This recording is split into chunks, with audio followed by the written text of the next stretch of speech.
All right. Ladies and gentlemen, today we have the 2023 GR Corolla Core.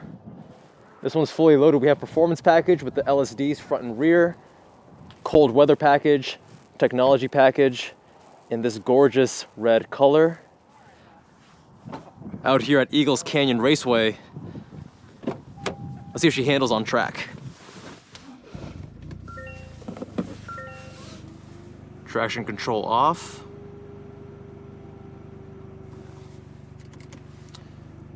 Drive mode sport. And we're gonna start with GR4 in track mode, which is 50-50 with the torque distribution. Then we can play around with 30-70 as well.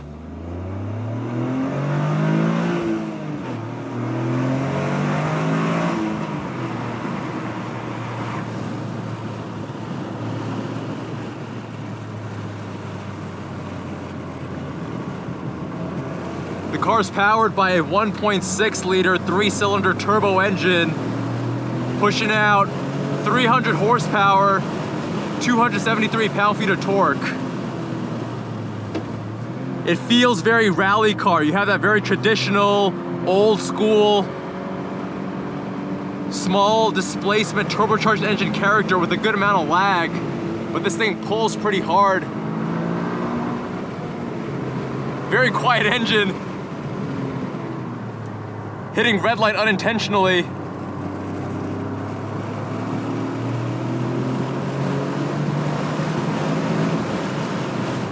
Now when we drove this on the canyon roads, which you can check out up here, we've done 2 videos, the car felt very planted, very serious. And here on track, stability is still the word that comes to mind, but it's a little bit eager, or rather more eager, to dance with you in this kind of environment where you can play with that weight distribution.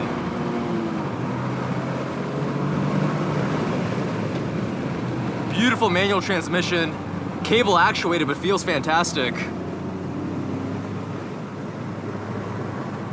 A little bit smoother than my GR86. Not too notchy.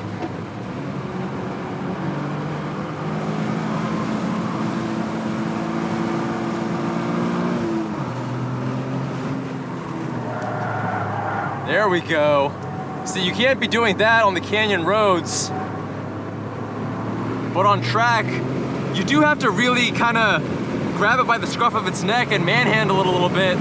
You can get a bit of rotation if you're willing to do so. Very nice progressive brakes.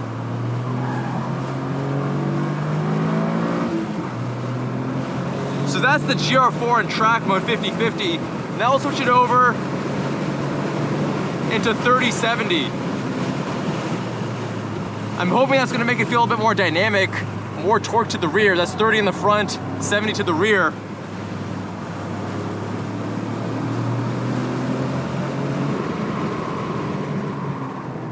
There we go. So it is prone to understeer, but again, if you're able to get that weight distribution on the front while rotating, you can get a bit of oversteer.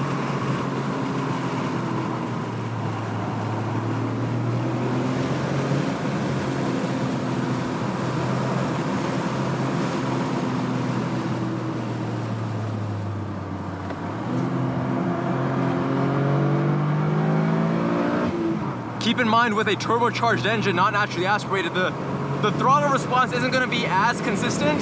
It's definitely something you can get used to, but that can make rev matching and heel towing have a bit more of a learning curve than a naturally aspirated engine. Now, of course, the car comes standard with PS4 tires, which are a good sport compound, but if you're trying to do serious track work,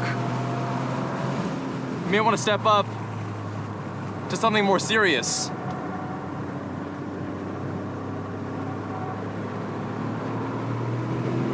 Now, out of the different GR models, this is the one that's going to be the most attainable for you viewers. This is the Core. This is the lowest level. Definitely get the performance package where you get the front and rear LSDs.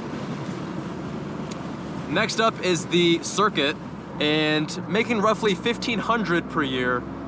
And the most unobtainium one is, of course, the Morizo, which is only 200 per year. So gonna be very difficult to find one. And if you do find one, it's gonna be marked up with pretty heavy ADMs, almost guaranteed. Now that we've tried the Core on track, let's see how it compares to the Morizo. And now it's time for the Morizo Edition. This is the most hardcore, track-focused version of the GR Corolla. First of all, you have this beautiful forged carbon roof. The wheels have been changed. These are forged, wrapped in Cup 2 tires, and also wider at 245 section width, up from 235. We have really aggressive vents and cooling here. Gorgeous car. And perhaps most relevant from a practicality standpoint, there are no rear seats. So this is really for those track rats who want to load up their wheels and tires in the back. You have some extra bracing here for added rigidity, but you're not taking the family to the grocery store on this.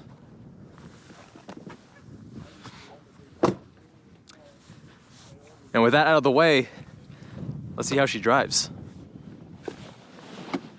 Now between the three trims, this is the most unobtainium. They only make roughly 200 Morizo editions per year, and the MSRP is starting right under 50K.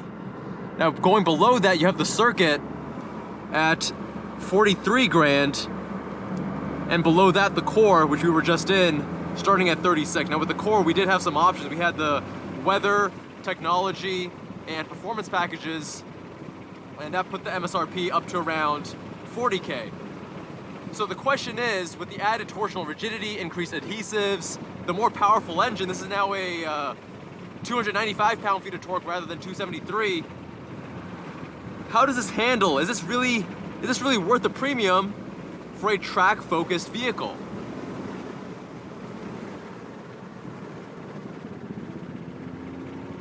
After this warm-up lap, we're gonna find out.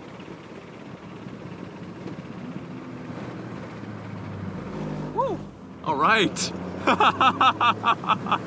Now compared to the Core and the circuit, which are identical performance-wise if you get the performance package in the Core, they've made a lot of tweaks and changes to the Morizo over the Core and circuit. Now the Core and circuit are identical performance-wise if you get the performance package on the Core.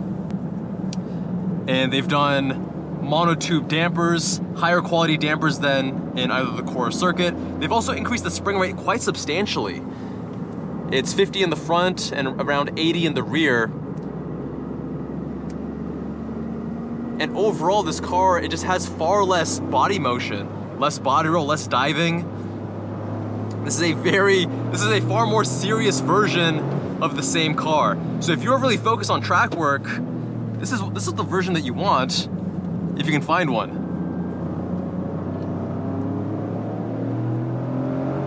All those little changes have really, culminated in making a very different driving experience. The increased torque, the Cup 2 tires, the suspension changes, the added rigidity to the chassis.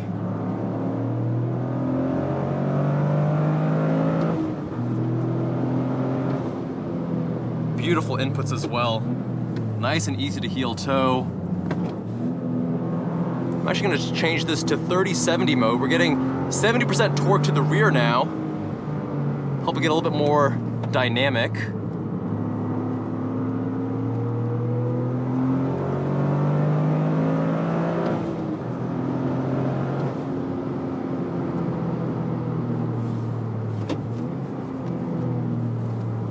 Oh, this thing is so nimble.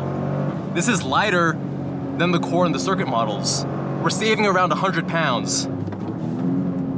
There we go. Now it's really hard to get to the limit on the street with these cars because the limits are just so high. But on the track, you're able to toss it around, play with that weight a little bit, and get it to dance with you, which is what we like.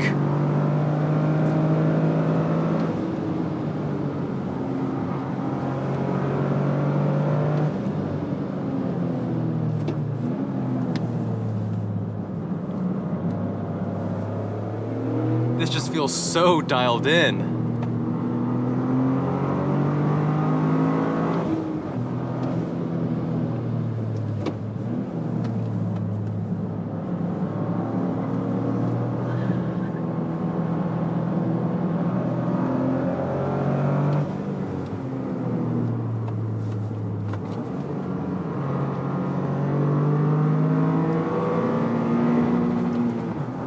Now the one thing that keeps catching me off guard is that this engine is quite quiet, so you may actually hit the rev limiter unintentionally.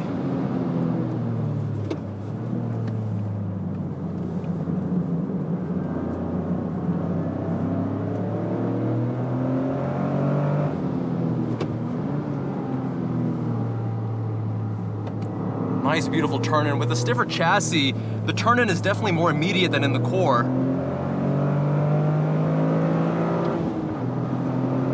And those Cup 2 tires give you a lot more confidence going into the corners.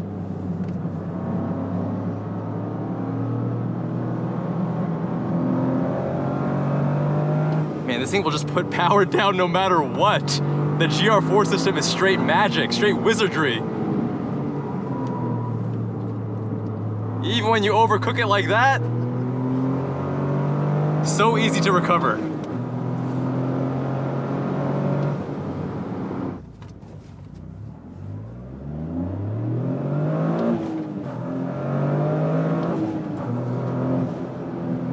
This is what happens when Toyota builds their own purpose-built enthusiast car through and through. No BMW, no Subaru, just Toyota. The last time they had their own dedicated enthusiast car was the Celica back in the 90s.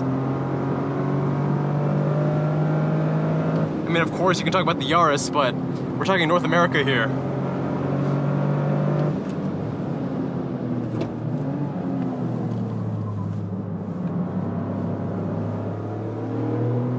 Man, what a capable track vehicle, guys.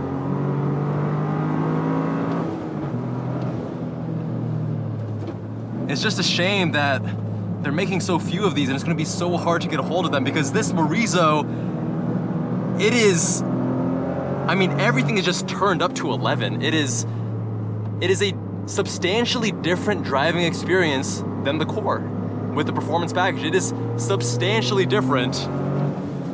And if you have the opportunity to, this is the one that you want. And there you have it, the GR Corolla Morizo Edition. If you have the opportunity to, this is the one you want. Of course, the problem being that you're probably not gonna have the opportunity. But let me know, what do you guys think? Between the Core and the Morizo, do you think it's worth the extra premium? I mean, theoretically, it's just a, what is that, $13,000 premium? But we know with the ADMs, it's gonna be far more than that. Thank you all so much for watching. Subscribe if you haven't already. Much love, my friends, and I'll see you guys in that next one.